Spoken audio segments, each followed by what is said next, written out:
Subscribe کیجئے ہمارے دعوت اسلام چینل کو اور بیل آئیکن کو دبائیے تاکہ جو بھی لیٹسٹ اسلامک ویڈیوز ہمارے چینل پر اپلوڈ ہوں سب سے پہلے آپ کے پاس پہنچیں، اور یہ سب بالکل فری ہے۔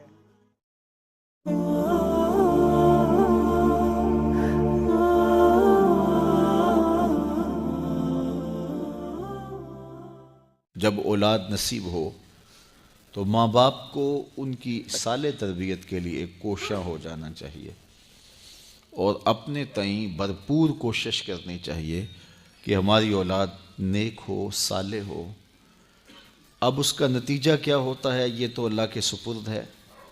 ایسا بھی ہوتا ہے زندوں سے مردہ اور مردوں سے زندہ۔ اچھی تربیت کا نتیجہ اچھا ہی ہوتا ہے۔ یہ خال خال واقعات ہوتے ہیں،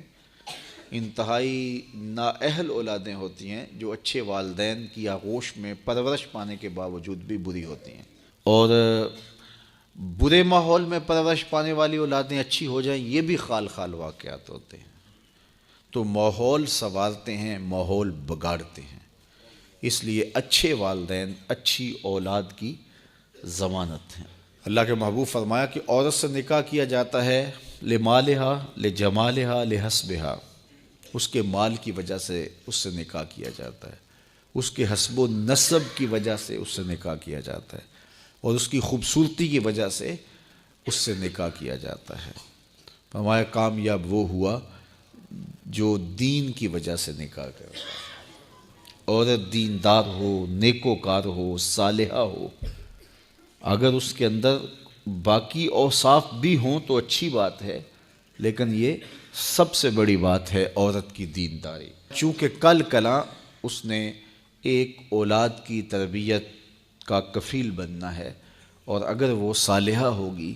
تو تمہاری معاون ہوگی، ممد ہوگی، مددگار ہوگی،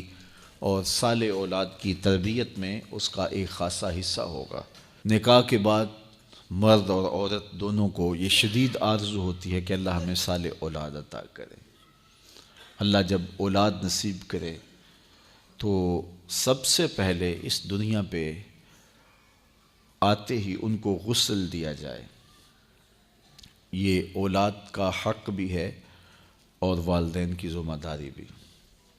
اس کے بعد ان کے دائیں کان میں اذان دی جائے اور بائیں کان میں اقامت کہی جائے۔ ایسا اہتمام ہونا چاہیے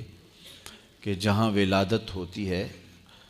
وہ گھر میں ہے یا ہاسپٹل میں، تو وہاں جو اطراف میں خواتین موجود ہوتی ہیں اس عمل میں شامل ہوتی ہیں، ان کو یہ تلقین کر رکھی ہو کہ ولادت کے بعد ان کی آوازیں بلند نہ ہوں، بچے کے کان میں سب سے پہلی جو آواز پہنچے وہ اللہ کی بڑائی کی آواز ہو۔ بچے کے کان میں اس وقت اذان کی آواز پہنچائی جاتی ہے جب وہ اپنی مادری زبان کو بھی نہیں سمجھ رہا ہوتا، چہ جائے کہ وہ عربی زبان کو سمجھے۔ تو ایک تو اذان کا فائدہ یہ ہے کہ جہاں اذان دی جاتی ہے وہاں شیطان بھاگ جاتا ہے، تو بچہ جب پیدا ہوتا ہے تو اس کے ساتھ ہمزاد جنم لیتا ہے، تو شیطان کو بھگانے کے لیے بھی اذان دی جاتی ہے۔ اور محققین فرماتے ہیں کہ جو بچہ بچپن میں آوازیں سنتا ہے اگرچہ اس کا مفہوم نہیں بھی سمجھتا، ساری زندگی ان آوازوں سے مانوس رہتا ہے، ساری زندگی ان آوازوں سے وہ مانوس رہتا ہے۔ تو بچہ پیدا ہو تو سب سے پہلے اس کے کان میں اللہ کی بڑائی کی آواز پڑے، اور فلاح اور نیکی اور نماز کا بلاوا اس کے کان میں ہو، تاکہ اس کے لاشعور کے اندر یہ بات بیٹھی ہو،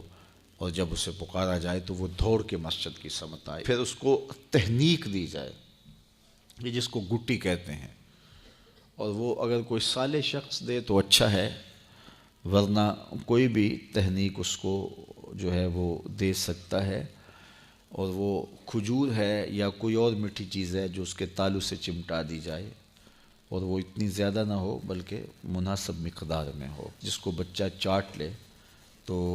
اس سے خوشگوار روحانی اثرات مرتب ہوتے ہیں۔ اس کے پیٹ میں جو پہلی غذا جائے وہ بھی کسی صالح شخص کے ہاتھوں سے جائے، اس کے کان میں جب پہلی آواز جائے تو وہ بھی اللہ کی بڑائی کی آواز ہو، اور جب وہ بولنے لگے تو سب سے پہلے اس کی زبان پہ لفظ اللہ جاری کیا جائے، پھر لا الہ الا اللہ جاری کیا جائے، پھر محمد الرسول اللہ جاری، پھر اس کے بعد ابو امی جو بھی آپ نے سکھانا ہے وہ اس کو سکھ